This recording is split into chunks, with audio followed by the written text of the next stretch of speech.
May gets the mic. Everyone gets to speak. Eric gets the mic. Just raise your hand, jump on stage, and here we go. Okay. Oh, look at that. 1 minute early. So, let's see if I can race. Do I get the air horn off before 10:30? Oh, yeah, we're a few seconds early. Lovely. So welcome back, and Karam's back, and Messi, and we've got a newbie on stage, everybody. Welcome, Yusuf Yahai. Yusuf, why don't you give us a quick introduction about yourself? Hi everybody. Hello. Hi everybody. Hi. Yusuf, I'm very happy to be with you. we're very happy to be with you. Yeah, I'm from Sudan. From Sudan. Wow. African people. You got Wow, Messi's right next down the street door. from you there in Ethiopia. I could literally walk, you know. Really? Walk messy? You got a superpower. I'm just being funny. Oh, Hello. the whole town's excited that you got on Clubhouse. This is great. So, Hello. Where are you? Are you in Khartoum? Yeah, we are from Khartoum. Okay. I'm a friend of Yusuf. My name is Ibrahim. Welcome. Okay. Welcome to you. Nice to meet you. Nice to meet you too, sir. Where are you from? We don't have time for that.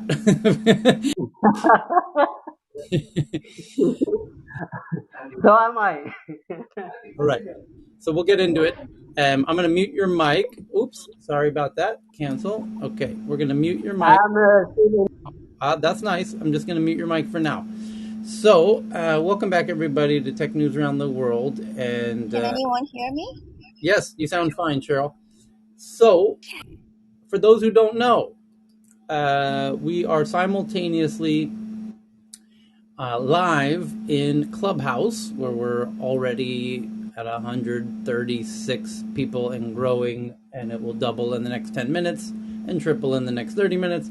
And then we've got Twitter Spaces with some of our friends who prefer to hang out over there. So we have both apps going with separate stages, simultaneously with separate audiences, and we can all hear each other. So if you jump on the mic in either app, the audience in both apps can enjoy your brilliant, wise input, which we're all looking forward to, and the links that you share and the headlines that you share, which that's why we're here. We're here to share the headlines and discuss the headlines as a group, because that's what's sorely missing in today's clickbait news journalism, if we can even still call it that.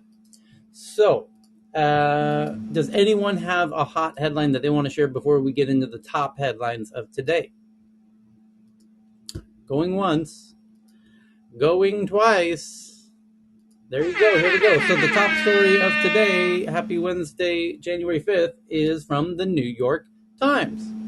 It says that NFT marketplace OpenSea raises a $300 million round by some very big investors at a $13.3 billion valuation. My God. Did you hear that sound? I just heard a sound. Did you hear a little sound like that? Did you hear? I'm hearing like the sound of money. Jesus Christ. That $13 billion valuation for OpenSea, this platform for buying and trading NFTs? Really? That's very impressive, I have to say. Hi dear. Yes, Yusuf. You want to make I will come after prayer of Maghrib. I want to pray. You want to pray now? Okay, let's all pray. Okay. Thank my dear. You start. Okay, Yosef's going to pray, everybody. So, yeah, I should pray too. I should pray that I get 13 billion for making an NFT marketplace. And we should all pray for such a thing like that. I don't blame you, Yosef. That's worth praying about. So, every entrepreneur out there is praying that they can get the same valuation for their 2-year-old company. So that's truly remarkable that company has grown to that valuation that quickly, and it's speaks to the heat coming from the NFT space, and clearly there's investors who are backing it.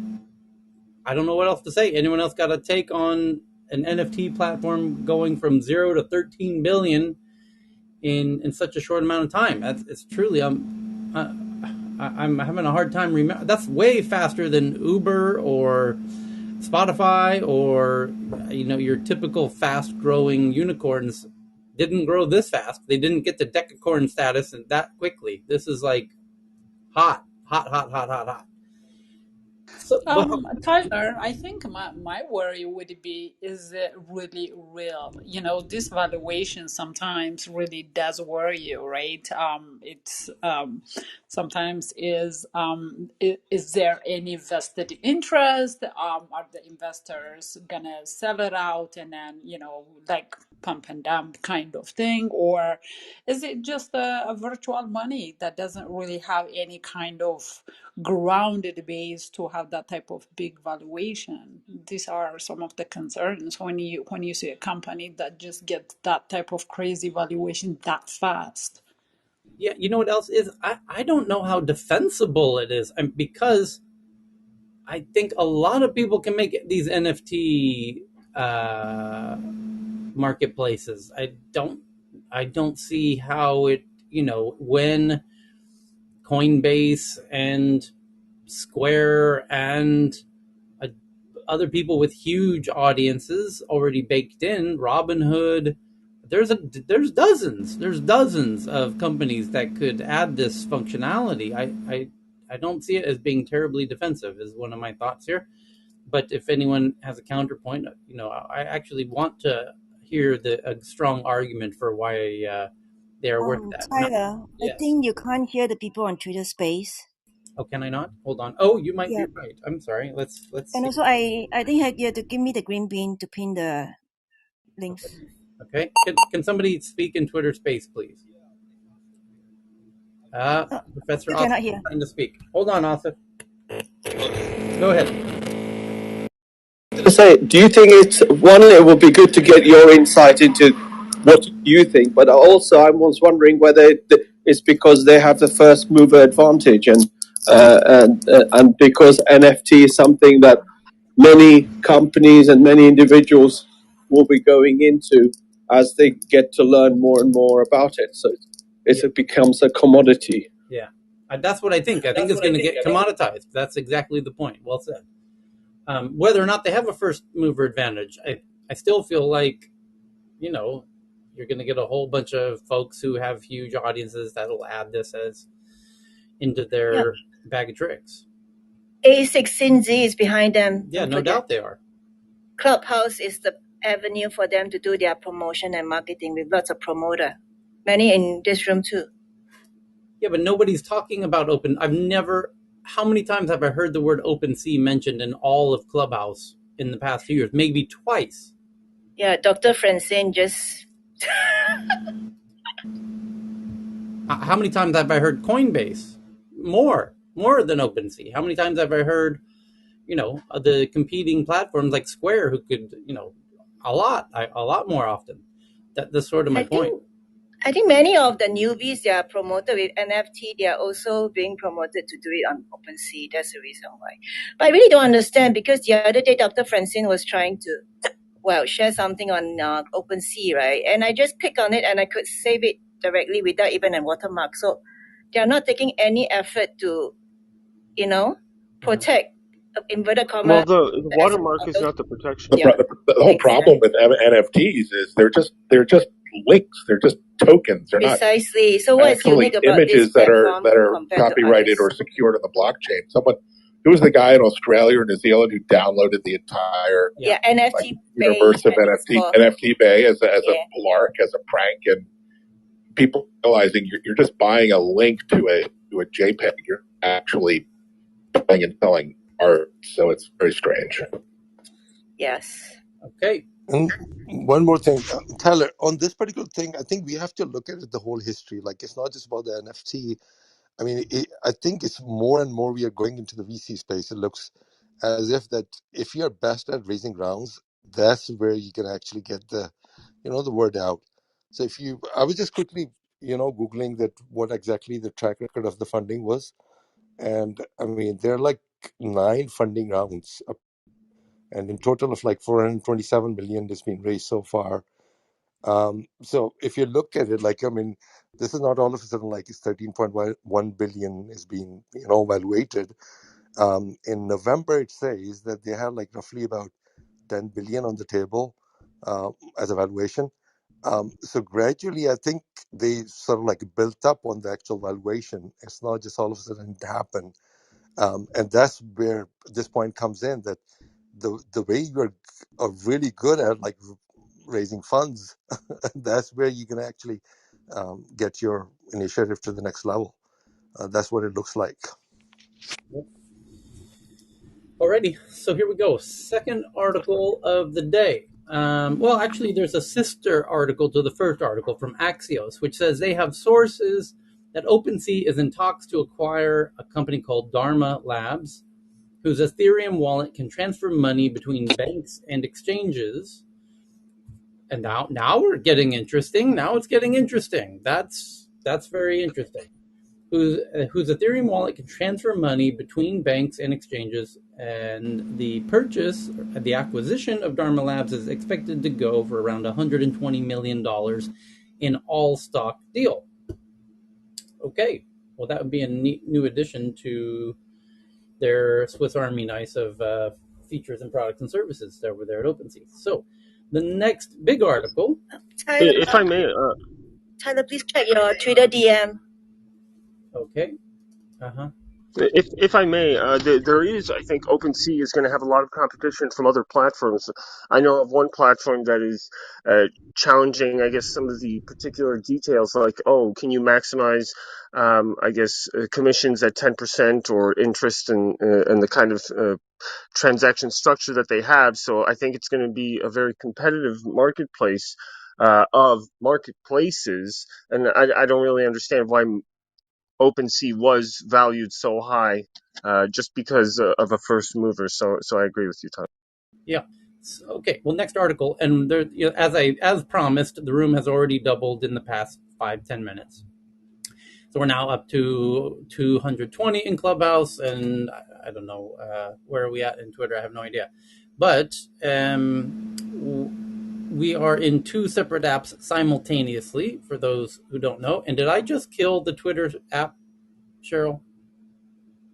No, it's still going. There it is. Okay, sorry. Yeah, it's still going. Okay. Yeah, it is fine. We have speakers on both stages, so if you hear people speaking who are not on stage, that's what's going on. That's because there's 2 different apps, 2 different stages with different sets of speakers and different audiences. And the beautiful part is you can be a speaker in either app, and the people in both apps will hear your brilliant input.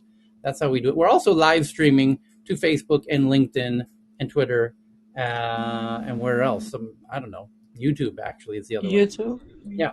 So the second article of the day is from Ars Technica that Sony says its upcoming VR headset, the PS VR2 for the PS5, PlayStation 5, will have a 4K HDR OLED display, 2000 by 2040 pixel per eye. So you can double that basically. And 110-degree field of vision, eye tracking, haptic feedback, and more. Take it away, JT. How excited are you about Sony's VR headset, the VR2 for PS5? I am very excited, minus the tethered cable that is going straight into the PS5. Nevertheless, it's still very cool because some of the integrations that they have in place is really going to take this, just beyond the graphics. Like the graphics are going to be standard from PlayStation no matter what, because it's tethered to a console and some of the specifications that you just mentioned. But some of the integrations of feedback, haptic feedback within the headset, and then their new controller system, that's really going to take it to the next level. And they have, their standard eye tracking for an extra level of, I guess, interaction and immersiveness. But this is pretty cool from a higher level, because as we enter 2022, we're going to start to see some of the more bigger players start to get back into the AR, VR space that we haven't really heard much from. especially Apple, now PlayStation getting back into it. We haven't really heard anything from PlayStation in 2021, just like basic rumors. But now we have like an official announcement, and now that it's coming out, it's going to be very interesting because PlayStation dominates a huge market in the gaming space, and gaming is part of the metaverse component and ecosystem. So and now, so, of course, this is very important. Great point. Now, here's a question: why in this press release that they put out, they're basically saying, "Oh, we're going to come out with something hot," with no date, with no price. No date has been named. No price was named. Just, we got a hot thing coming out, and here's the features that it has. That, to me, is a move to try and steal some thunder away from Oculus sales today, to try and whet people's appetite to reduce the traction that Oculus is currently enjoying, because their piece of hardware is actually out on the market for sale, and people are actually buying it. And I think Sony and, who was the other one? Apple, in leaking this stuff without firm dates, without firm prices, although we have rumors for the date and the price for Apple, and we think we probably do know what the date and the price is, but they're not official. They're not formally recognized by Apple, and Sony didn't even bother to give us the date or the price. So what the hell is that exactly? How can you see what I'm saying? This to me is a clear attempt to try and reduce the momentum of Oculus. Would you agree? Yeah, 100%. Oculus is getting straight into the gaming business, and they're acquiring different studios, and they're releasing titles from Resident Evil to Grand Theft Auto to Star Wars, and we're starting to see a mass adoption. We're starting to get close to mass adoption, right? At least from a VR standpoint. I only saw that from the holiday season, and yeah, Sony should be worried because once you start eating a chunk of their market, they have to make a move. And they already had the VR headset, VR1. And so they had to make an announcement. It was a very strategic one, and especially during CES, right. Great move from them. Yep. Okay. Third article. Intel claims its 12th generation 14-core Intel i9 outperforms Apple's M1 Max and is the fastest CPU ever, although the i9 uses significantly more power than the M1 Max. And that sound you hear in the background is the fans whizzing on my new Intel. No, actually, it's my solar power inverter. But it's okay. That is pretty impressive. The Apple's M1 Max is rather impressive if it does beat it. Obviously, we're going to have kind of third-party independent testers do the bench tests for that, like Tom's Hardware. But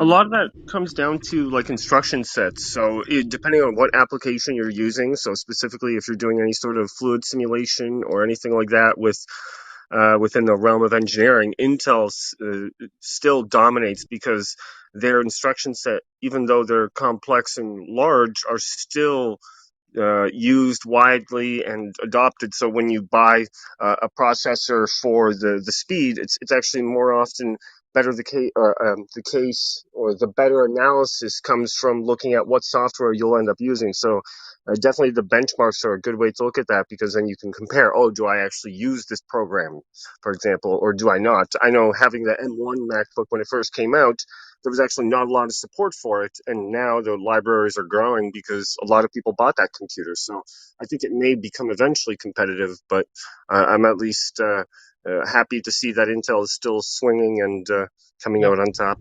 Yeah, I think we all are. I think it's good for an American semiconductor company to continue to make good stuff.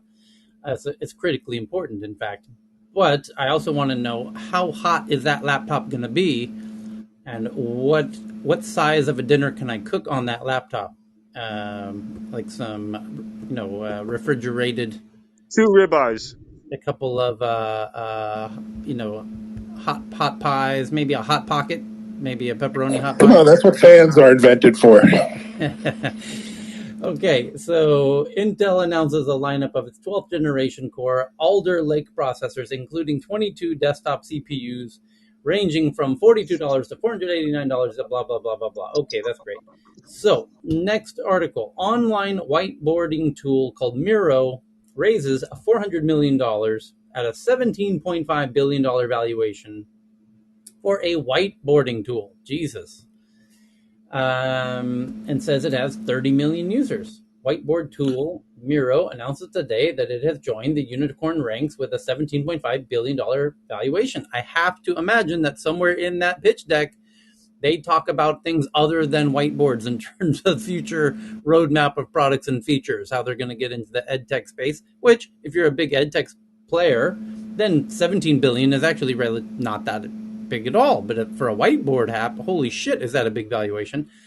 But I have to imagine they're going to use their foothold and branch into all things edtech and leverage the fact that we're all doing school and class remotely, yada, yada, yada. So back into lockdown. So yeah, right. probably that helps. That's the Omicron factor on the valuation kicking in. Yeah. So I think this also speaks to the other valuation for OpenSea. I mean, it just proves the fact that valuations are just kind of ridiculous right now, right? $17 billion for a whiteboarding app, and then $13 billion for OpenSea. I mean, I just think that valuations are ridiculous right now in Silicon Valley. I agree. Yeah. So I use Miro, and just calling it a whiteboarding tool is diminishing it. It actually is quite powerful as a collaborative tool. There are more features, but I know they've been talking about. It's also a blackboard, right? What's the feature that you use the most that distinguishes it from a whiteboard app? Well, I mean, if you've used Mural and Miro and Jamboard, they all have different features. So I use all three. But more than whiteboarding, it's also got images, it's got video embedding, it's got collaborative synchronous as well as asynchronous features. So it's not just as simple as a whiteboard. But they've actually announced huge amount of roadmap in terms of product development. So I can see why they needed that money. But it's really taken up usage in the last couple of years. I wonder if Apple will do something what they did with what's that company, the Tag one, where you can find like your tag by hitting a Bluetooth, like looking for a Bluetooth marker. Apple tends to cannibalize those kind of markets, so it'll be interesting to see if Google or Apple cannibalize that kind of domain if it becomes sufficiently large enough. Yeah, I don't think the valuation is that bad for Mira. I think they could be an acquisition target for Google or Microsoft or Apple, or like I can think of other companies who would easily snap them up. Yep. OpenSea, not so much. Yeah. Next article from The Information. They say they have sources that Meta, formerly known as Facebook, has stopped developing a OS for its VR and AR devices. The project had been ongoing for several years and involved hundreds of employees. Facebook's parent company, Meta Platforms, has stopped development of a new software operating system to power its virtual reality devices. I'm finding this a little bit hard to swallow. Why at this point would they stop? They're going to need an operating system for Oculus. There's an acquisition coming, Tyler. They're looking at somebody who's doing stuff. Trust me. I do. Facebook parent company Meta has stopped development of a new software operating system to power its virtual reality devices and upcoming augmented reality glasses, according to two people familiar with the decision. Shelving the project, which has been underway for several years and involved hundreds of employees, marked a setback for the company's attempt to own the underlying software behind its Oculus VR headset and future augmented and mixed reality devices. The screens of its planned devices aims to overlay digital images on the real world or weave real world objects into VR, yada, yada, yada. We get the point. This is really confounding. I would love to. But if you look at the OS for VR, I mean, Android is what probably Facebook has deferred to, because I remember reading that Facebook said rather than create our own OS, let's just use the Android OS, because Android's creating a VR Surface platform as well. No doubt they are, but I'm having a hard I time. don't see the reason why they would do that.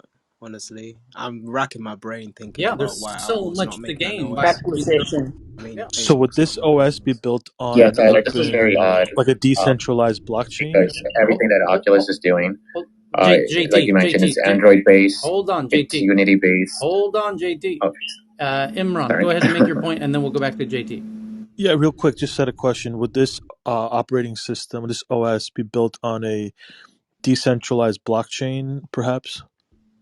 That would take it one step even further, but I don't know. I've not heard. Maybe JT has heard. JT, go ahead.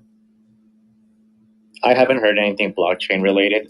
We do know that Instagram head Adam and Boz has talked about wanting to integrate NFTs into Instagram and Facebook, but haven't really heard anything about the Oculus or VR headset component. But nevertheless, Okay, so we do know that sorry, most applications yeah, are either Android based, Unity based, or they even went away from their own perpetual like XR app development. They went straight to OpenXR.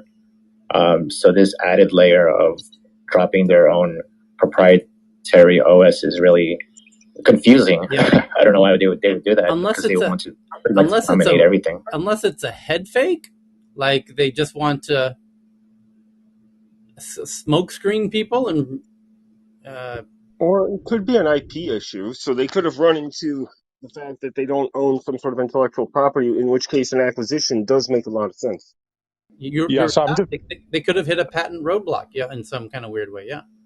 Yes, I'm just reading something. The company currently uses an open source version of Android to power its Oculus Quest VR devices and had wanted to build an OS from scratch. Instead, some staffers have been told Meta will continue to modify Android for that purpose. It still has aspirations for a custom system, and so its project, which it called XROS, could be revived in whole or in part at some point. So they're just putting it in hold, I think. Okay. Like they have voice assistants in Oculus now in the Quest 2, so I think they're already like effectively building the OS, but on top of an existing one. But kudos to Vinay for doing a little sleuthing to find that out. That it's currently based on Android, anyways. I wasn't aware of that, and that's good information. So, shall we go to the next one? The next one is that Microsoft and Qualcomm partner to develop custom chips for AR glasses and integrate their software, such as Microsoft Mesh and Snapdragon Spaces. The news points to Microsoft looking to shrink the HoloLens 2 down to new products that could connect with phones and let the phone do the processing. So you could get the glasses incredibly light and small. And yeah, that makes a lot of sense. Again, back to JT. This is a rather VR, Metaverse focused. a whole lot of VR headlines today. Hey, Tyler, yeah, I heard during the spring that Microsoft was really going all in on their mesh components, and they obviously have their HoloLens for the enterprise side. Really didn't speak too much about going into consumers, so I'm guessing this is more enterprise focused. Snapdragon is one of the leaders in all of, or at least most of the major wearables in terms of chip and integration. Yeah. So it just makes sense for at least making a more lightweight wearable device. And again, CES place to unveil all major developments in whatever tech you're going into. Yeah. Donish?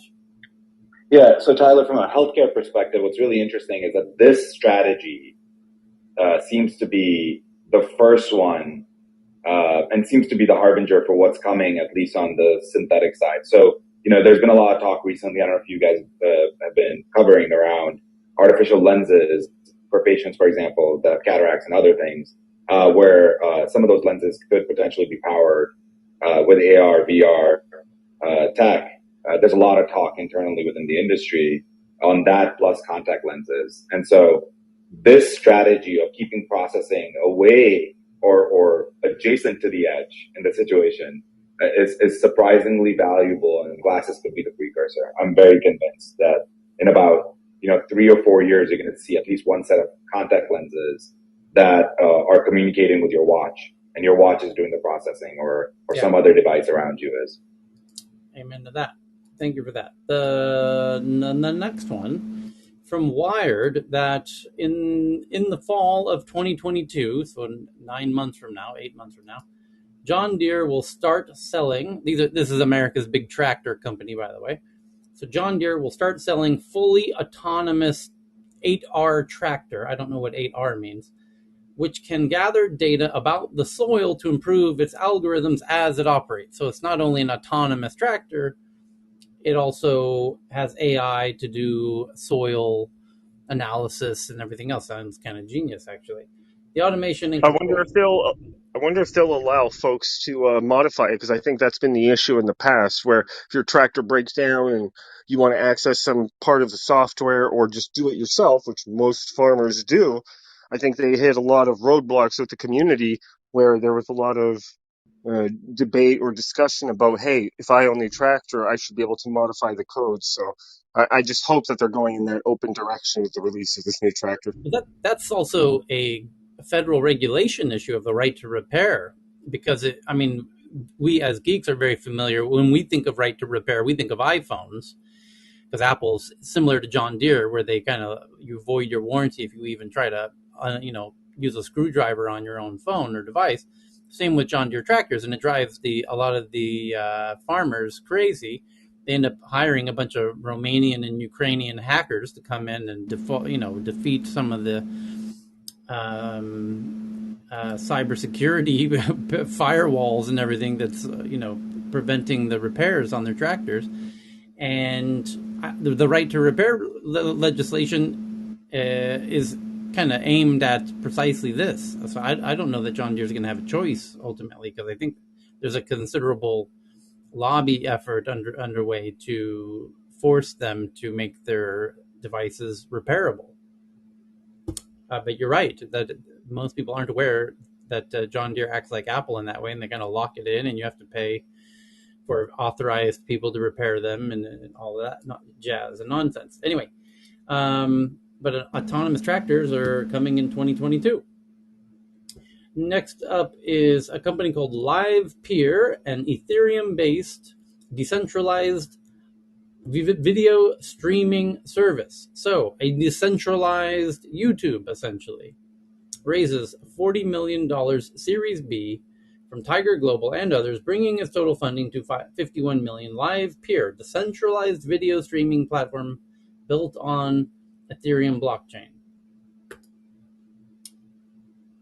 I'm trying to imagine the strong benefits of a decentralized video streaming platform. I guess you could say Netflix as well. It's a decentralized Netflix. So, for example, the first idea that comes to mind is like David Chappelle would be able to all of our headlines that we saw about trying to cancel Dave Chappelle on Netflix, that would kind of be a moot issue if it's on a decentralized streaming platform, for example. Also connecting it to a wallet, right, Tyler? Yeah. So the concept of monetization of content, it's not being done in a centralized manner, but completely decentralized, right? Like, so that concept could be pretty exciting for creators, I think. Yeah. Carl, you had your hand up. I just gave you the mic. Jeremy in Twitter Spaces seems to be an NFT aficionado, so feel free to jump in on this one as well. Anyone in the Clubhouse stage want to comment on this, or raise your hand if you're an NFT geek? Would love to hear what NFT. There's so much about this decentralized thing. I think at times, it's not needed. I mean, especially for the videos. I mean, it's going to cost a lot, and apart from like some sovereign state is going to actually turn off the switch on YouTube, I don't see any value, like in terms of actually bringing in some decentralization to YouTube platform or something like that. That's exactly where my mind went. Hang on. So, who I think Donish has a great point. So the article says LivePeer also plans to expand its capability across the media value chain, including video NFT support, meaning you could buy NFT. You could buy the content you're watching. You could not only buy it, you could own it, conceivably, maybe fractional ownership of it. So that could unlock some really interesting kind of financial models for the consumers and the content creators. Tyler, yes. Narustula in Twitter Space raised his hand. Okay. I'm not particularly sure whether that scales to massive cinema or anything to do that's not basically vlog type YouTube. Where my mind goes with this is people being able to make videos and watch videos without their country blocking it, like more Right. so like a VPN or something like That that. too. Yep. And then That's interesting. There's one other really interesting potential use case in my mind, and then I'll hand it over to Nasratullah, who's in Taylor, thank you. Thank you very much. Actually, I have two questions.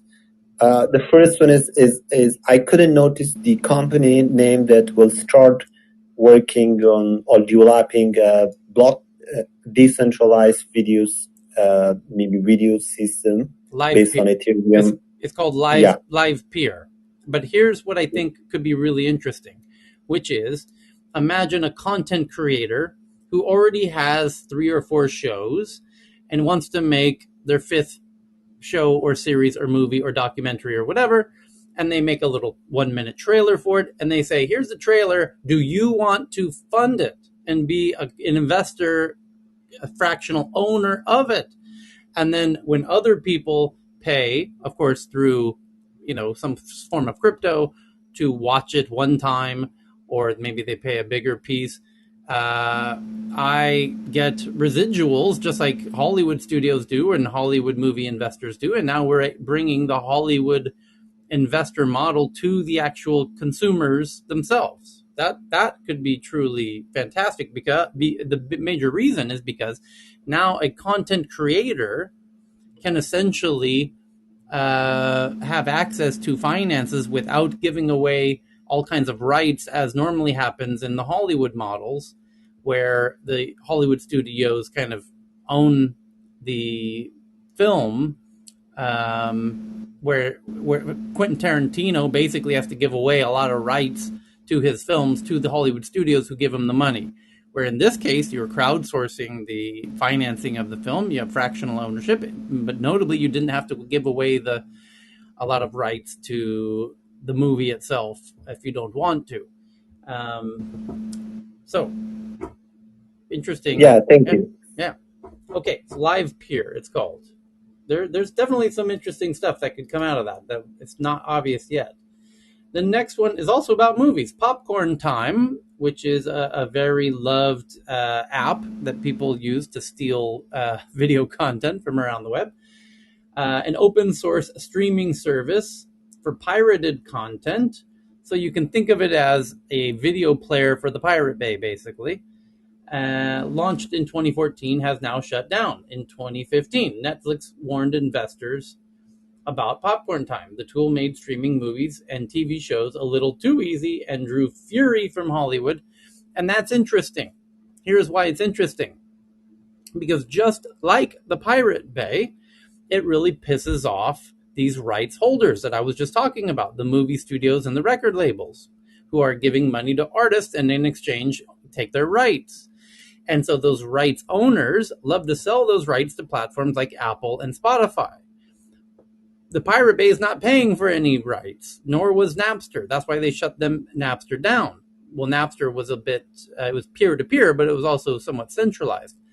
Pirate Bay is very uniquely not, and they've been trying to shut it down for a very long time. And in fact, the 3 founders all went to jail. However, they were not able to shut it down because it's truly decentralized. Now, the Popcorn Time was quite similar. It had been around for quite a long time, and now the Hollywood rights holders, who don't like their content being given away for free willy-nilly, have somehow managed to shut it down. That's very interesting, because when we get into when you say the word decentralized, it opens the conversation to the possibility that the content will be shared against the wishes of the rights owners of that content. And then, and if it's Hollywood who owns those rights, they will come for you. They will come for your head. And will you be able to resist in the way that truly decentralized things can?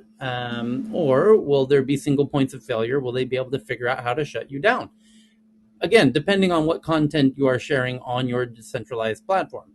But popcorn time has now been put to rest. Next article.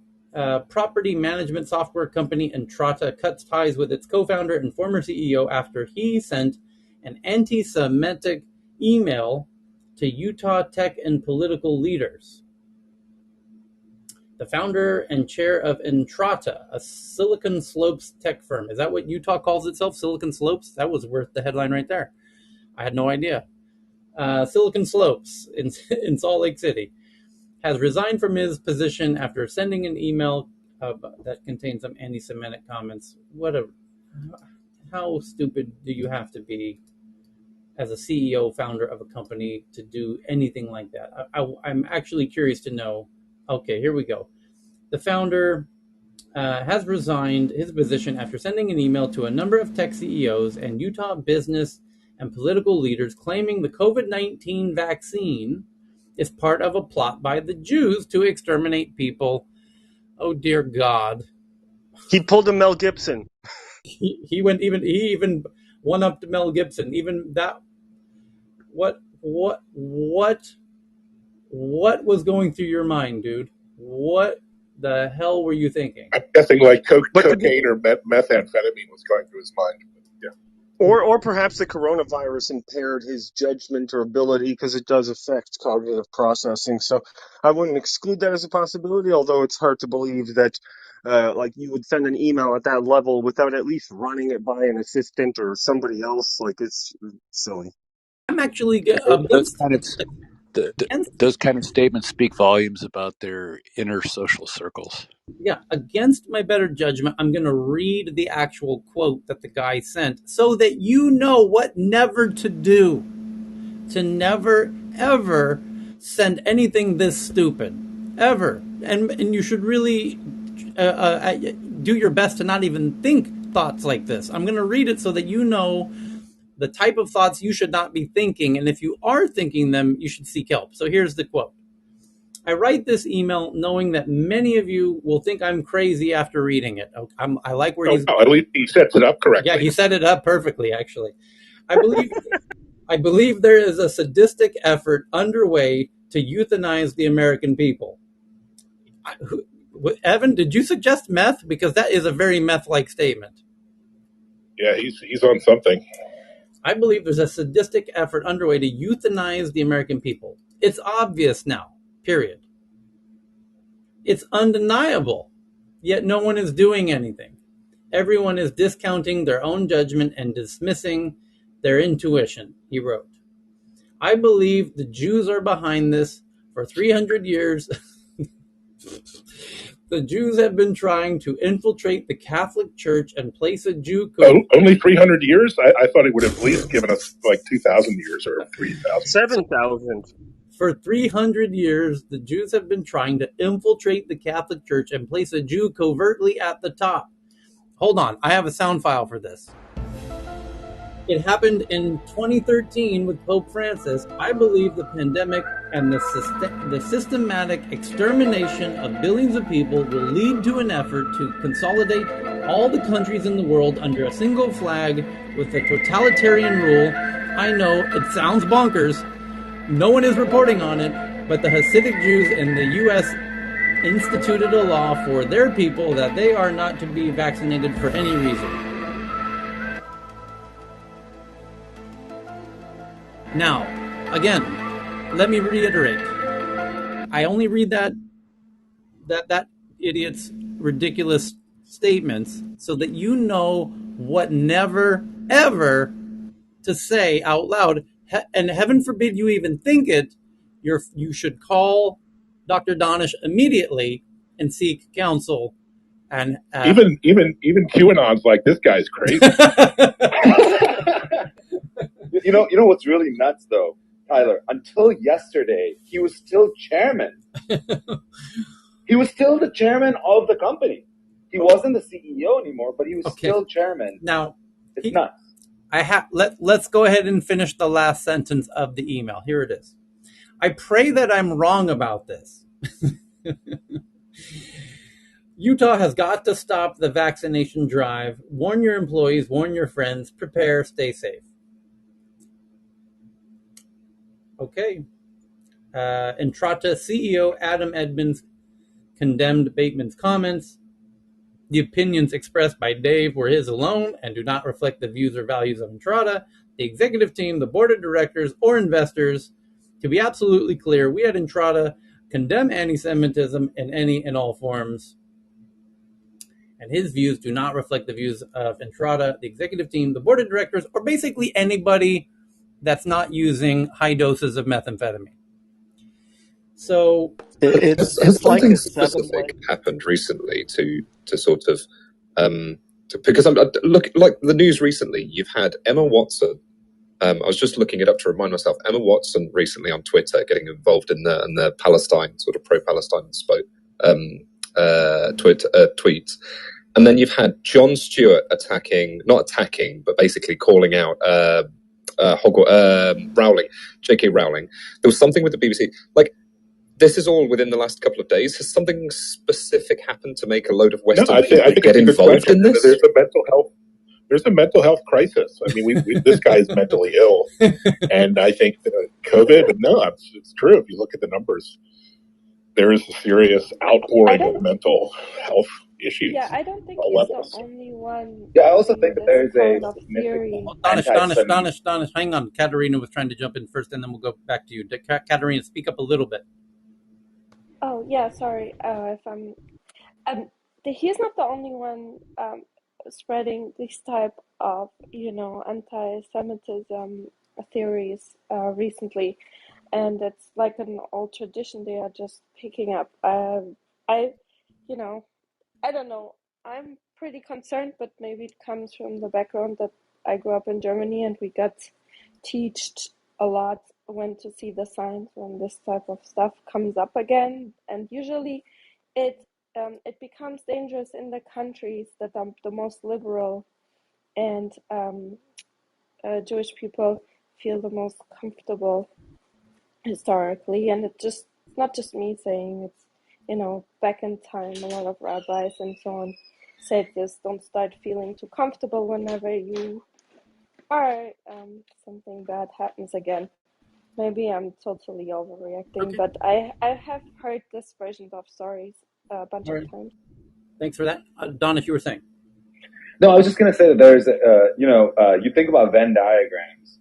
There is definitely large overlap between the people that are truly, truly at the fringes, like the super anti-vax, and their views around,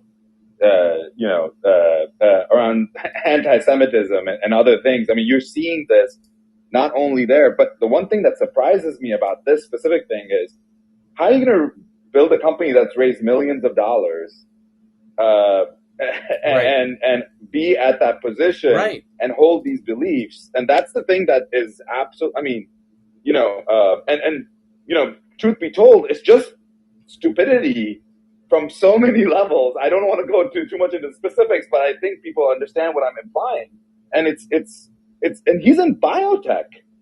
I mean, and what's scary about this, and this is what's really scary, right? So what's really scary about this is that people that are in positions where they should know better, when they have mental health crises, like what Evan was talking about, and I'm assuming that here, by the way, we can't because mental health is like, there are people out there with real mental health crises, right? Like none of us have actually evaluated him and can say that directly. For his sake, we're hoping that there's something that can actually be treated, because sometimes hate is really hard to treat. But, there's no underlying pathology. But I will say that the thing that's very confusing about this is not only that he reached out, but he didn't. This is not an internal memo, like you said, Tyler. Right. This is a memo to the public, to other employers in the Utah region, as if anybody would believe this. And let me just be clear about the last point I wanted to make, which is which country has one of the highest vaccination rates in the world? Israel. Israel, yeah. See, you're proving his point. Well, but you would think that they would share the memo. Like what happened to that memo internally being like, hey guys, we should probably not do this if we, this is a international logic law. doesn't work. These people, it's not logical at all. So. Yeah. Did he use but the problem is that he feels comfortable enough to say this out loud. And this is a really bad sign. And I want just to remember that back in time in Germany, it was the most developed country in the world technologically. And there were very intelligent people, very educated people that go to classic concerts and operas, and were very highly educated engineers and doctors that believed in stuff like this. So historically, this is nothing new. It's just concerning that he feels comfortable enough to say this to the. Okay, I think sociologically that we're at a point now where so many people are just at the tipping point of being done with what's going on in the world, and whenever that happens, people look for a scapegoat, and the Jews traditionally have been a good scapegoat for a lot of people. And and so people of color, immigrants, I'm sure if you scratch the surface of this guy, you'll find that he doesn't like any of those groups. Thank you. So there's apparently, this didn't come out of nowhere. I know that's kind of obvious. He's apparently been building up to this on his Instagram account, where somebody on Twitter named Elise Scott says, yes, the email is messy, but I promise you his posts on Instagram have been much, much worse. And then she shows the receipts of his Instagram stories. I just tweeted them to the Tech News Twitter account at TNATW, so you can see his batshit crazy Instagram stories. And you can enjoy your own deep dive there. So, yeah, he's got an interesting kind of medication situation going on. I mean, honestly, it sounds like he was brought up with this, so it's. I don't know if medication is like the principal factor. Okay, that's a wild one. Okay, next up is Fractal Analytics, which offers enterprise AI analysis tools, raises $360 million at a $1 billion valuation from CNBC. Fanatics acquires trading card company Topps name and its sports and entertainment division. Sources say for $500 million as Fanatics builds out its NFT offerings. So it's an NFT company. Sports e-commerce company Fanatics has acquired sports trading card company Topps. Sources confirmed to CNBC for $500 million. Next, from Financial Times, as companies race to find practical applications for quantum computers, the short-term focus is on boosting machine learning. Yes, as I've said here when we've covered quantum computing in the past, that one of the crazy hot things will be when you can do machine learning training on quantum computers. Why? Because machine learning training is repetition. You're constantly running through cycles and improvement of playing a video game 100,000 times, 10 million times. Well, on a quantum computer, you could do that in, a tenth of a second. And that gets very interesting because once you've done 10,000 years of compute, that's what quantum computers do fundamentally, is 10,000 years worth of computing in 10 minutes. So what happens when you start training AIs on quantum computers? That's why, Elon Musk and others are scared shitless about what can happen with AIs. It's not what happens with them now, today, on your laptop. It's what happens when you hook them up with quantum computers, because then the pace, you could reach vastly superhuman intelligence overnight, literally. That's the big concern, and now you know why. So It is a real concern because we don't know how that could play out yet. And the Financial Times article is a very interesting one indeed. Welcome back, Mr. Cal Patel, on the on the Twitter space. Hello, sir. I like this time. I like this time. It's good. Yeah, It's working for me right now. everyone seems to like it. We're starting 30 minutes early now. The early bird gets the tech news worm. So, next article is a company called Xage, spelled Xage. I'm assuming that's the pronunciation, which helps secure critical physical infrastructure using a zero trust system. Sounds like a blockchain to me. Raises a $30 million, bringing its total to $54 million. Oh, it's pronounced Zage, spelled with an X. Is a startup working to keep critical infrastructure like oil and gas pipelines, water supplies, and electrical grids up and running securely. I like it. You know I like it. If you're a Tech News regular, you know how that's music to my ears. And that's a very serious solution to a very serious problem. Critical infrastructure, water, food, and energy. And indeed, maybe we do need some cryptographic-like solutions to protect secure critical physical infrastructure and whatnot using zero trust systems. Next up, from Variety, which is out of Hollywood, it says Amazon says it has sold over 150 million Fire TV devices worldwide. Amazon is touting a major milestone for Fire TV, claiming it has sold more than 150 million of the streaming devices worldwide.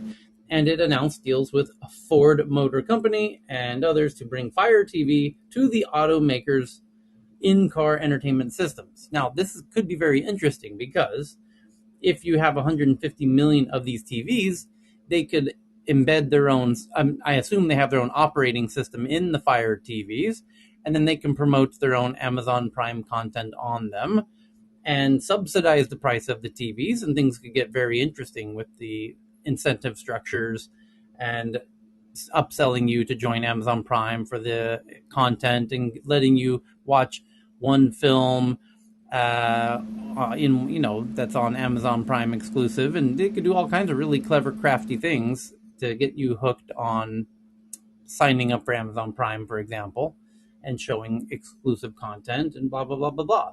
So anyway, watching Amazon, which is just bought MGM Studios, no less, is financing tons of content to compete with the likes of Netflix and YouTube and whatnot. Having their own hardware TV sets, kind of interesting. Netflix doesn't have its own TV set.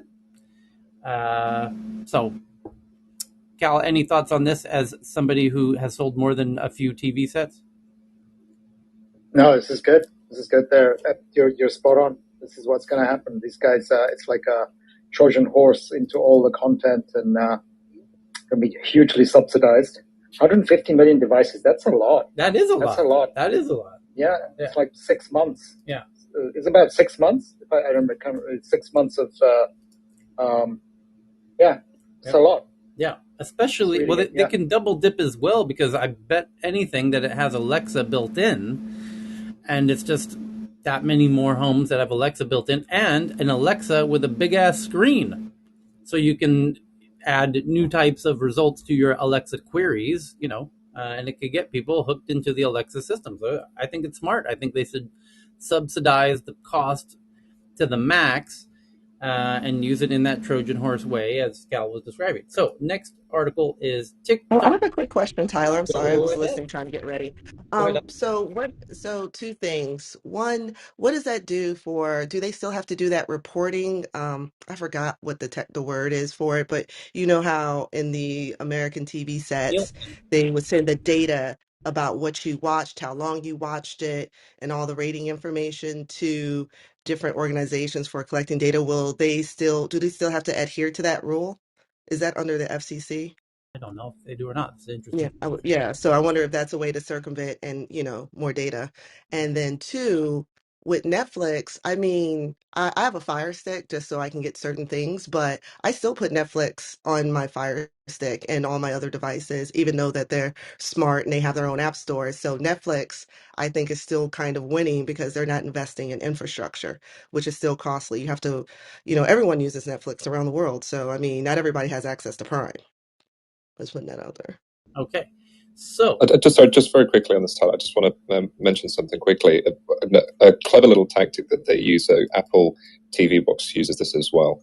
But the data that they can read, so obviously they host apps like Netflix and Disney, for instance, on the Fire Sticks, and there are limited sort of agreements with the data that they can capture once you're inside those apps, because technically you're in their ecosystem then. So what they do instead is you have the homepage, and again, Apple TV does this as well as the Fire OS, which runs on a bastardized version of Android, I believe. What they do is they have the homepage, and then they list Netflix and Disney shows and those kind of things on the homepage.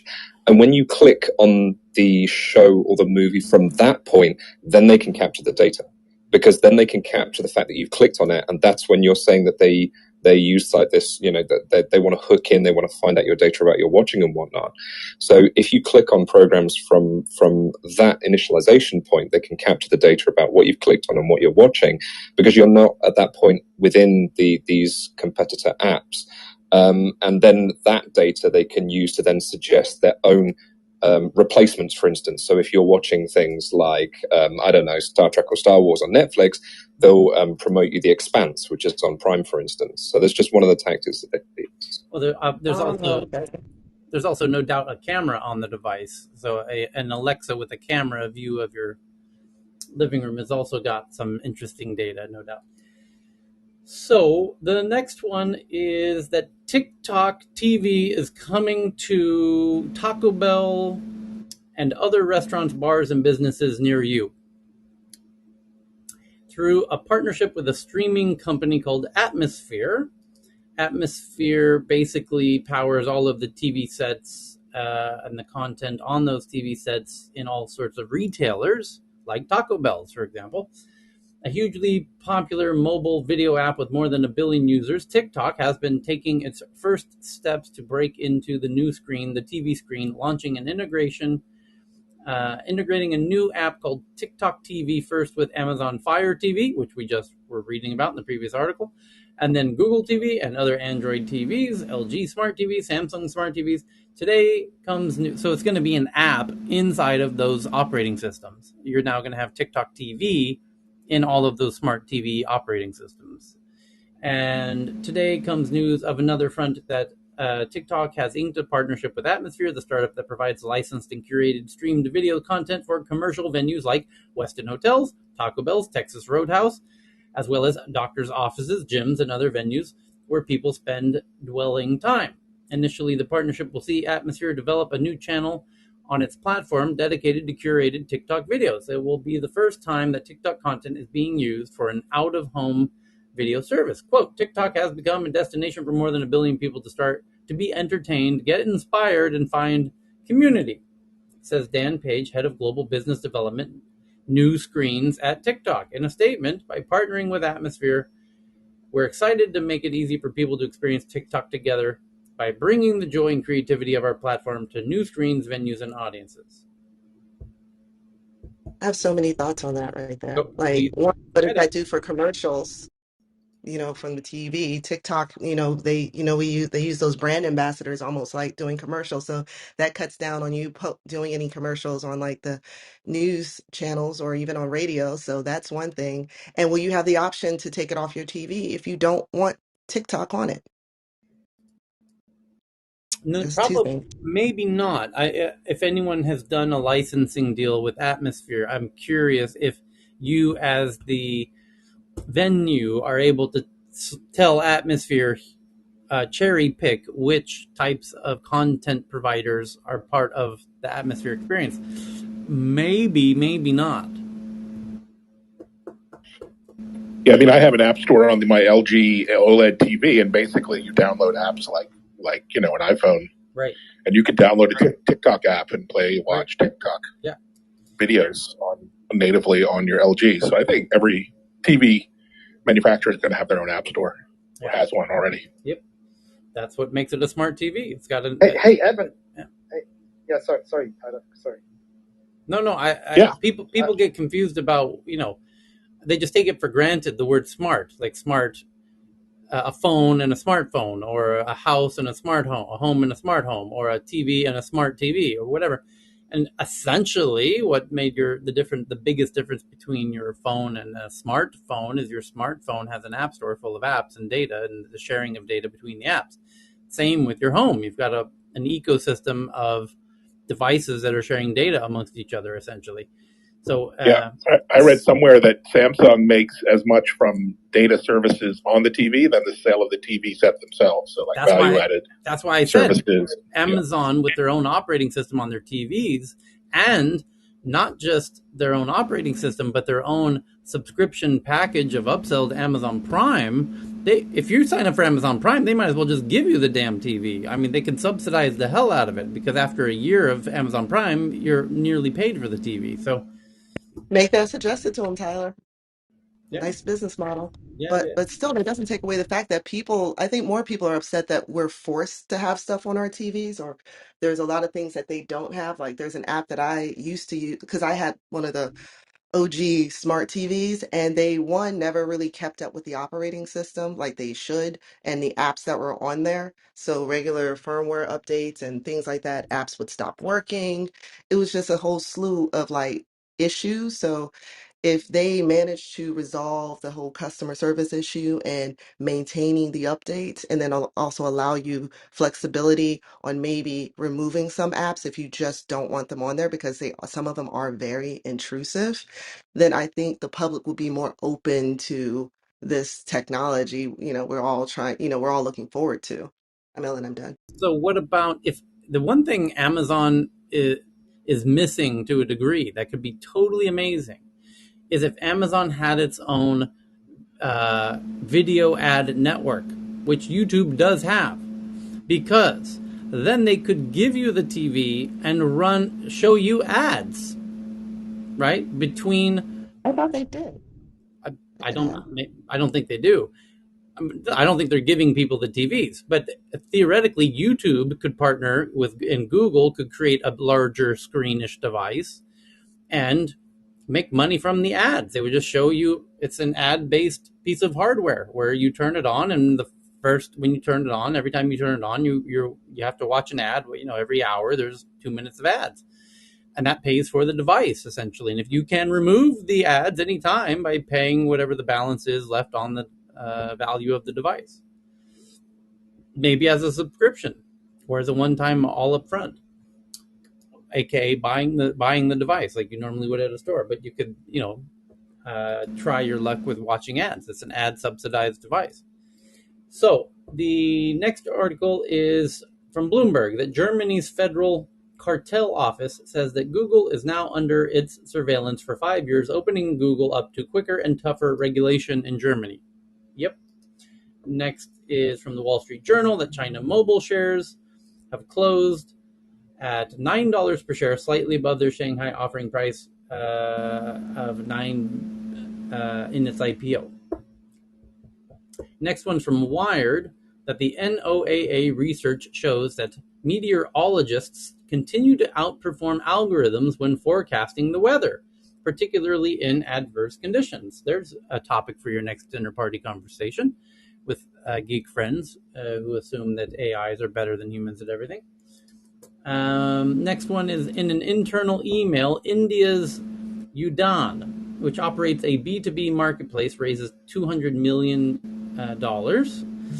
And then the next is from the New Yorker. If the metaverse takes off, it will take cues from today's privatized, centralized, financialized tech ecosystem and echo the development of play-to-earn games. Okay.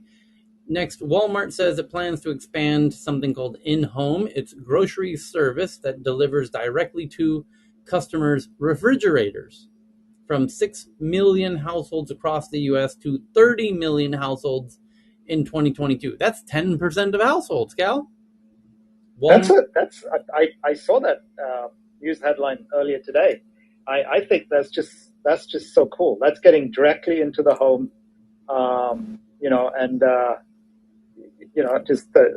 just connecting into the the whole supply chain directly into the fridge supply chain. I think it's phenomenal. I have insight to share on this. My uncle is one of the biggest minds, brains, what have you, in the supermarket space.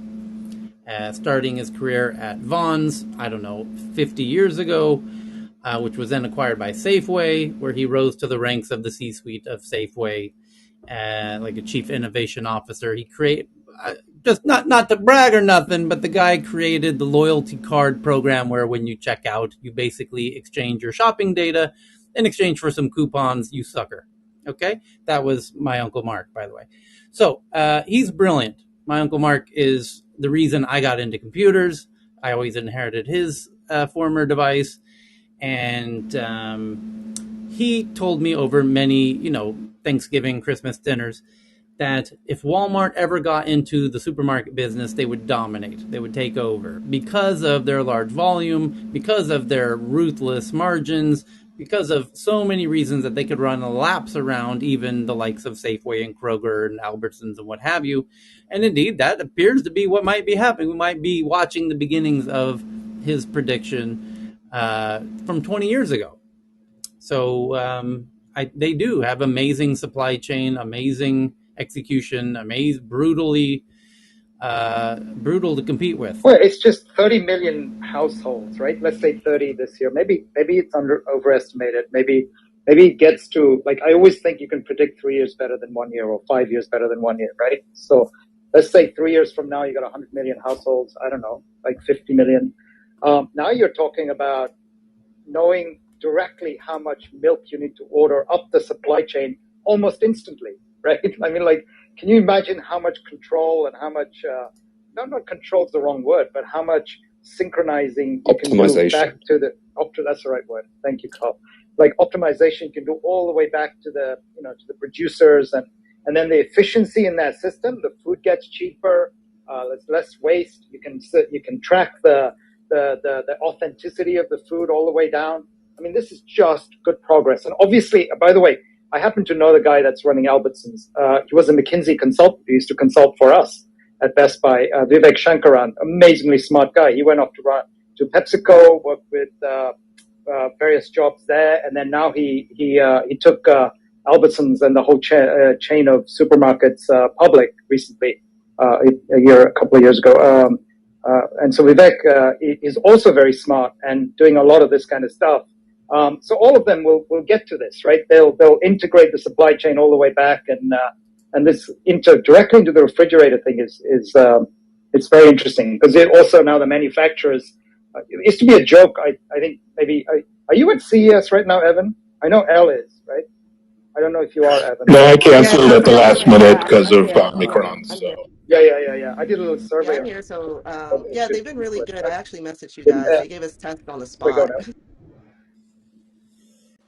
now? I just wanted to add a counterexample. Trader Joe's makes per square feet the most revenue any store, like grocery store, does. And their approach is very different based on behavior science, actually, which is very interesting. If you have too many choices, you end up buying less. And this has been studied in a lot of different ways. And Trader Joe's strategists, they incorporated that, and it works really well. And then you always have to lose something and put some novelty in, because we love novelty. And they actually pay a lot from their employees compared to other stores. And of course, they have, a very tight strategy where they put their stores and who their customer is. But I just wanted to say that there's a counter, example of doing a very different strategy and making way more money per square feet, not in total, but per square. Hey, so Exactly, I'm because wondering, you're like, absolutely right. real That model of limited choice is beating the system. I mean, it's going to be different segmentation, etc. But I mean, Aldi in the UK, Lidl, that's limited range, own label. But the general industry efficiency of going all the way back to the fridge, which all of them can eventually do, right? They can all get data in directly from the consumer, and I just love that concept of, and obviously Walmart's going to lead the way there because of the volumes that they have, and if they get anywhere close to the 30 billion households. But yeah, by the way, I miss Trader Joe. our friend Chris. Yeah. Miss him, but Two things. Yes, yeah, yes, I'm here at remind CES. us of it. But yeah. Go ahead, Al.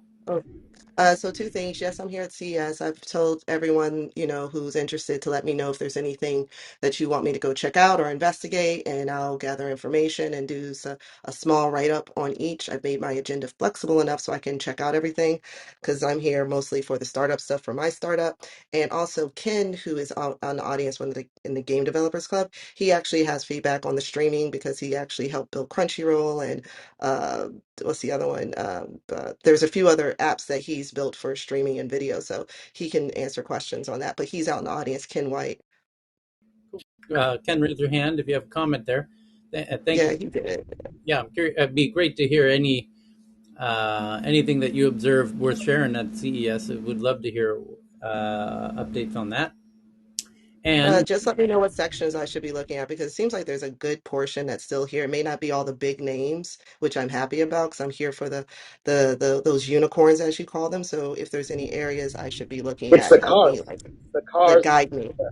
The The, cars. so I Well, miss there's the two cars. sections for You know, cars. when There's I two used to go sections. back there, we used to really talk about the cars and getting and one of the things that myself and Rick Rommel, my friend, and a bunch of other guys were passionate about is getting Best Buy into selling and servicing cars. And I just connected with Robert Stevens today during CES time, who was the founder of Geek Squad. And we used to talk about that, with Sony talking about cars as well now, right? EVs, at least concept cars. But the idea that these are computers on wheels, that section is just, I missed that part. And this year, I think that's taken quite a leap, right? That whole arena. Okay, yeah, I'll head over there. I'll send you guys the agenda on Twitter and you can like guide me and I can go so I can be very focused on the experience so I'm not everywhere. cool. One last comment on Walmart, and Cal mentioned the scale and volume aspect of which Jonathan Ivory is back in the audience. Jonathan, long time, my friend. Good to see you back.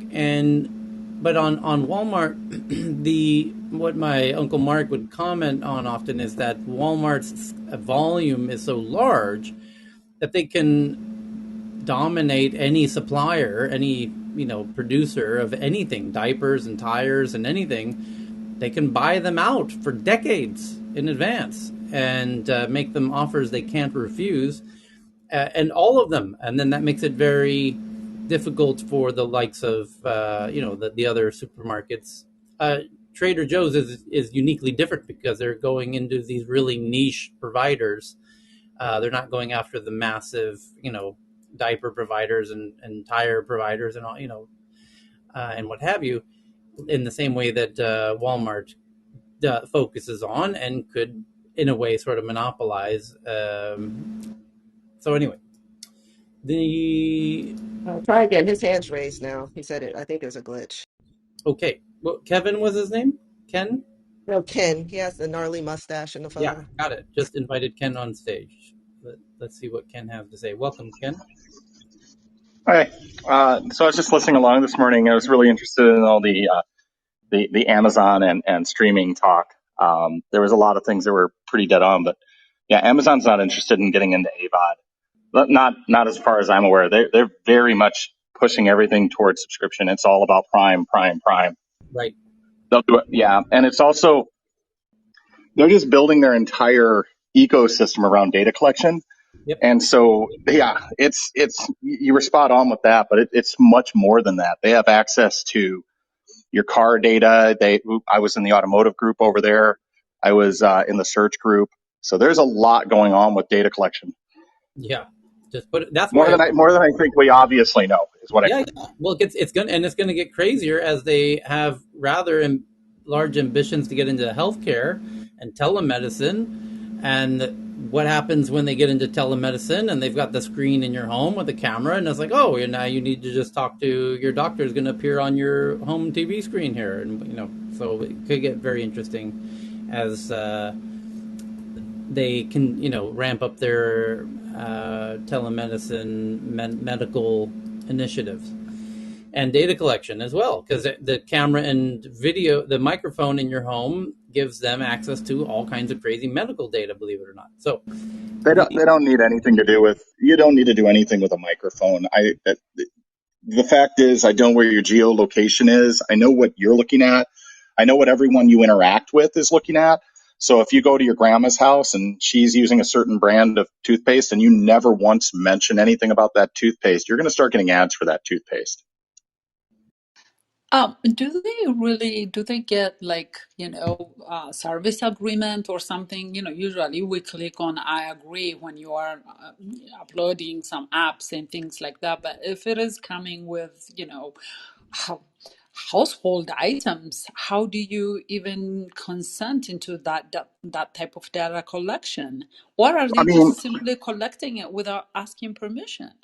so I started a lot of my career in retail operations. So even at Target, we famously got, there was the whole story that a guy was really upset that we were sending his daughter a bunch of things about strollers and cribs. And he's like, she's 17.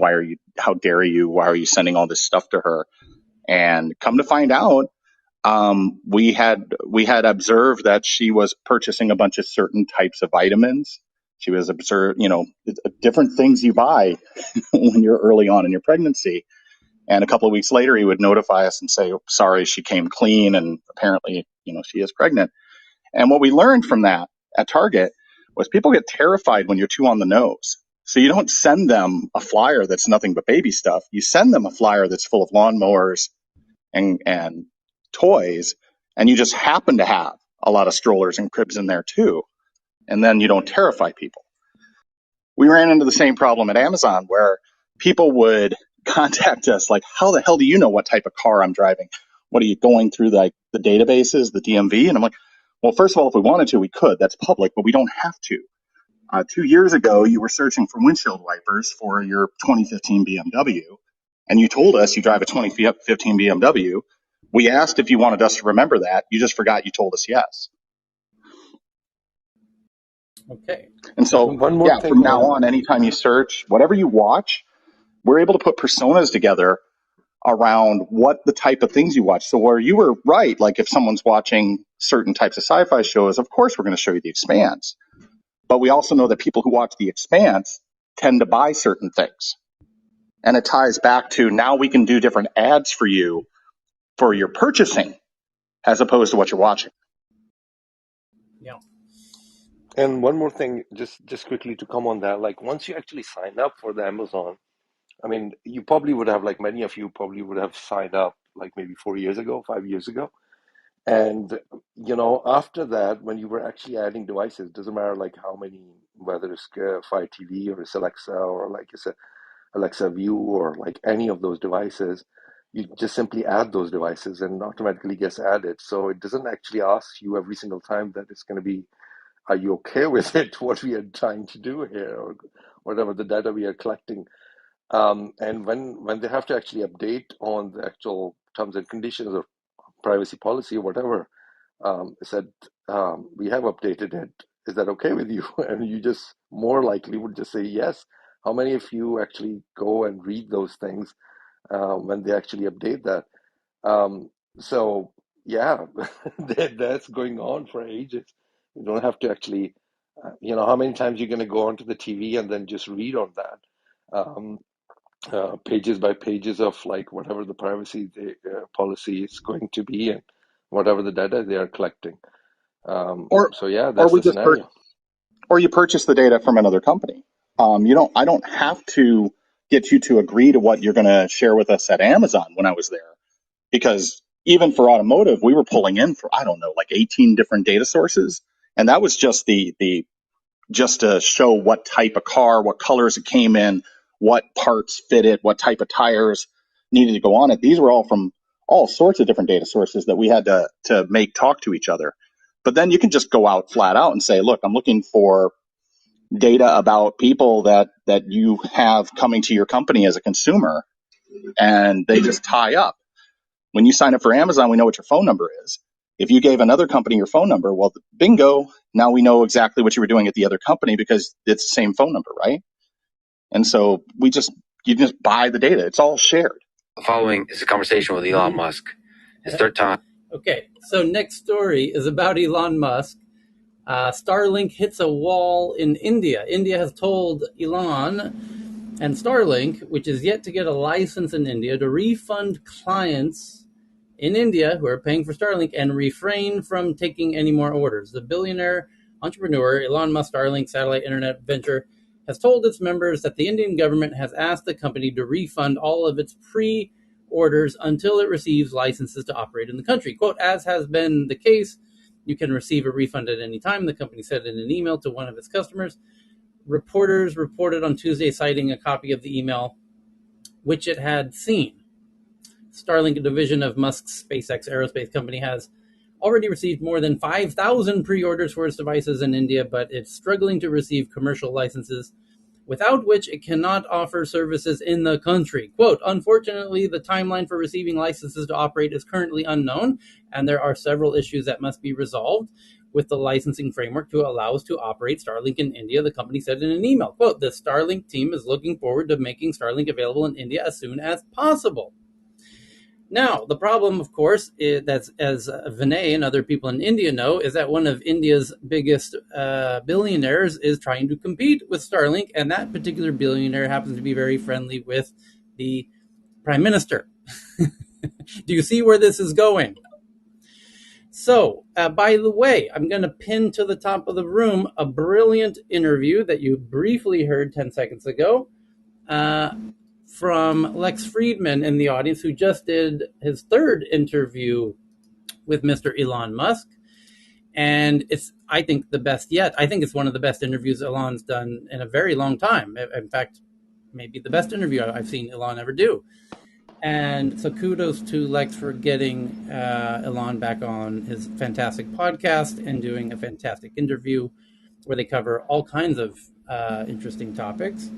And it will be very interesting to see if he's able to get not only Starlink into India, but Tesla into India, because Mr. Modi seems set on listening to his friends at Tata and Mukesh Ambani and the regular old gang over there in India who would like to build their own domestic alternatives to Tesla and Starlink and what have you. And that's probably why they're having a hard time getting the licenses in India, and it's probably why India is saying not so fast. You must give the money back to all those people, because we've got some friends who would like to compete with you here, and they're not going to be able to do that if you're able to sell these things willy-nilly.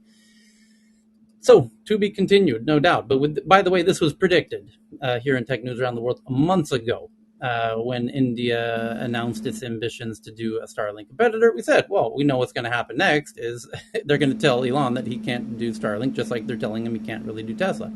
So the bigger question is, what's going to happen in other countries potentially in a similar way? What this, as far as we know, is, well, Russia to a degree also said they're going to make it very illegal for its own citizens to use Starlink, last that I heard. I would love to hear an update on that if anyone in the audience happens to be in Russia and has tried to use Starlink.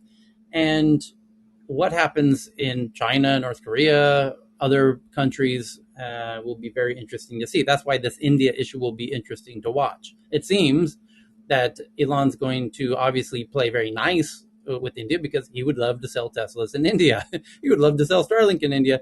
And I don't think... And also with the negotiation with the Chinese, right? Right. We talked about that. Oh. So the broader negotiation with the Chinese. Cal. India is such a big leverage point for him, right? And I imagine he's going to use that as he gets pressure from the Chinese. Yes. The CCP government. What Cal is referring to is huge, which was about 24 hours ago. It was revealed that Elon Musk is opening a Tesla showroom in the Xinjiang province of China, which is where the ethnic minority Uyghurs are reportedly in labor camps. And that's a really bizarre headline from 24 hours ago. And we went into this in some interesting detail, and I think we discussed some things that the media isn't discussing. For example, why would this happen? This is a very unconventional move, a very counter move to what, for example, H&M and Nike kind of going out of the region. Why is Elon going in? It's a kind of a zig when everyone else is zagging, or a zag when everyone's zigging, and Cal won't say it necessarily out loud, but let me say, Cal took Best Buy to China and Asia, but very specifically China, where he had firsthand experience in dealing with China as from a very large company perspective and the peculiarities involved. And things do get a little peculiar. And especially when you take them out, right? So it's both sides. We did both sides, right? So we exited China early, knowing that, and that entire negotiation, I spent months in Beijing with the MOFCOM, etc. But what I think is interesting around the and by the way, the interview you talked about that Lex did with Elon is literally the modern day MBA course, right? For 2 hours, you learn so much about business, global business, and then just the humility by which Lex did that interview, where I sat down with my 20-year-old daughter and watched sections of it, right? As she's learning to be an engineer and doing a whole bunch of different things, and my 16-year-old son, so just brilliant. Yeah. And then and then the space that Lex gave him to open up and work that, and as we all know, Elon's playing 3-4 capable of playing 3-4 dimensional chess, and that's what's needed with the whole Chinese negotiation with the Indians, and then the Starlink, which has got all kinds of political implications globally because of the threat to governments and their power. And so, what an amazing way to understand that person's head and how he's playing that game right now. The long-term amazing. Yeah, so, and I just pinned it to the top of the Clubhouse room for those so that you can save it, bookmark it, watch it later, what have you. And I concur with everything you're saying, Cal. And it's the long format, the uninterrupted format, where the ability, and this is to me one of the beautiful parts of it that you're touching on, Cal, which is the question. Lex asks the question, brilliant questions, and they're brilliant because Elon takes his sweet time to think about the answers, and he takes very considerable time to give responses. And sometimes there was some people joking on Reddit that they thought the video had paused because he's thinking so intensely about his response.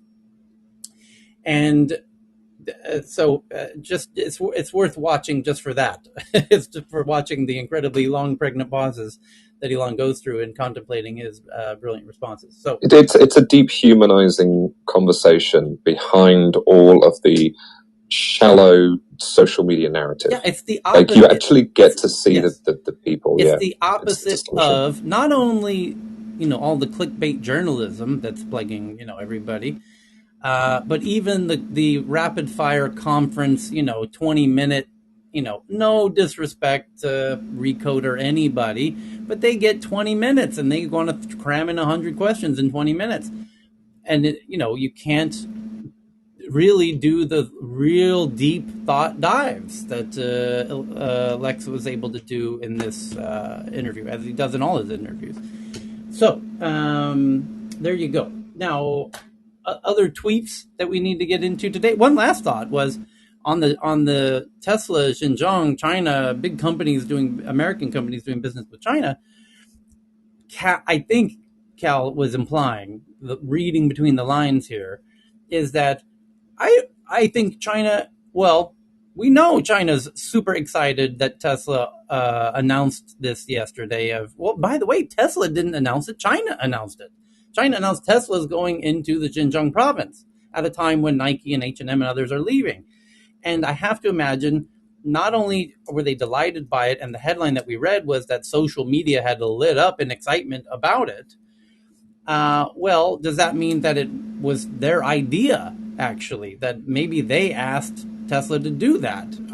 I mean, out of all the showrooms that they would open up at that point in time, right? Sorry, I'm speaking in Clubhouse now. I like this kind of multi-dimensional universe world thing here. So I just come back here. Out of all the places that they they could have announced about, right? It's clearly coming out of the Chinese communication machine, right? Right. And This is their that dream come particular true. announcement. Right. Yeah. China gains more from this than Tesla does, except that they might have made it a condition for Tesla to stay in China. So maybe Tesla does benefit greatly inadvertently by doing this maneuver that China is so fond of because they're praising it so heavily on their own internal social media. This would explain the cold shoulder that Tesla was getting from Biden essentially a few months back Oh, Chris, hold on. I got a soundtrack for that. Oh, Chris. Oh, boy. Chris just cracked the nut, everybody. Oh, I missed that soundtrack, man. Oh, That's taking me back. oh, Chris just figured it out. Well done. Okay. So, hey, just some questions for the next podcast, Lex, if you don't mind. Those would be our favorite questions to ask. Anyway, so the next article that we want to jump into today, some tweets that everybody's sharing. Poppy shared one from CES, which is going on in Vegas, which we were talking about, which our friend Elle happens to be there. That Hyundai did their big event called Wearable Robots that I'm now retweeting from our friend Poppy to the Tech News Twitter account. The whole keynote event was called Wearable Robots from Hyundai. Just to give you, again, the robots are coming. And speaking of wearable robots, the next link, totally coincidentally, I did not pick this. This is from our friend Evan that I'm retweeting Evan's tweet right now to the Tech News Twitter account about a sort of wearable robot, a biped wearable applies autonomous car tech to guiding the blind. And what it is it's this shoulder harness that you put on, and it's a computer shoulder harness that it basically allows blind people to walk around a city without a cane by it has a camera and gives them audio cues of where to move. And this is LiDAR uses LiDAR to do 3D mapping of the environment. So is our friend from Denmark in the audience, is the obvious question, who built the app, what is it? Jesus Christ. Be My Eyes, which Apple awarded as one of the best apps of 2021. And we have a regular listener in the audience who made the Be My Eyes app, which allows Hans, thank you. Hans, who made the app, who joins us nearly daily. It's this gorgeous app that somebody who's vision impaired can do a FaceTime call and say, hey, I need somebody to tell me what I'm looking at here at the supermarket. Where are the, frosted flakes on aisle 5? Somebody help me. And this device kind of services a similar problem set where it's a device that you wear and uses LiDAR and other technologies to help communicate to the person with audio signals and haptic feedback, I assume, of what's going on around them. That's kind of brilliant, I got to say. So thank you for that brilliant find, Evan. Just retweeted that to the Tech News Twitter account. The next one is kind of related. A paralyzed man with a brain chip is able to tweet just by thinking. Astonishing system takes practice, says the ALS sufferer who has this brain chip that he's now tweeting. But once you've got it rolling, it becomes natural. And he's even sent out a tweet from his brain by thinking about it. Do you need to have brain damage to use this? That's incredible. Yeah, That's incredible. I mean, there's so many diseases that include like palsies of some sort. That's a game changer for a lot of people, especially if you are in a coma. We'll be able to see if there are people who are actually aware. That's incredible. And you could essentially endlessly scroll on TikTok in a deep coma-like state now, and that's the future we can all look forward to. And you can't close your eyes. Oh my, the Clockwork Orange. Yes, that's our Clockwork Orange future. In the future, the Twitter will tweet back into your brain. And I think it's a bit interesting because now maybe the euthanasia thing, because if you're, maybe they can decide it by their own now. Yeah, a little bit dark, but I think it can be used in some way like this. Okay, so Yes, somebody wanted to jump in? Oh, I was just saying that if it's an implanted chip, though, you'd have to agree to the implantation. Like, the thing I would worry about would be, is it hackable? I mean, I don't actually know. I don't know how that would work, but that would probably not be a great thing. But if it's an implantation, that's a surgical procedure, and that's something that you wouldn't happen without you noticing. So I think that it's probably okay. Invasive, yeah. And is it bidirectional? Are they extracting thoughts or implanting thoughts in your head? Because that would be the best advertising network known to man if you could implant thoughts in people's brains to buy your products. I would love to know what the quote unquote click-through rate is on embedding thoughts into people's head to buy products. That's like scary, ridiculous, but funny. But at the same time, they could actually learn so much about the brain, because if they are trying to figure out specifically narrow areas of what's impacted, like say you have a tumor and they want to know what exactly is impacted on with that tumor, then you would have the ability to pinpoint things just by doing that, paired with maybe like an MRI, but a really like a much higher quality MRI than we have right now. But you could get specific information about people's brains. I mean, it may lead to great research, like being able to cure or move around particular like brain damage or things like that, like knowing exactly how to reprogram or light up other areas of the brain to encourage neural activity in different areas. Because that's really how, like, when kids when they have some sort of impairment, usually what ends up happening is, because of the brain's elasticity, it usually will circumvent whatever the damaged area is. And so you have new areas of your brain that are processing things in areas that generally wouldn't be where it processed, but it can develop neural activity there.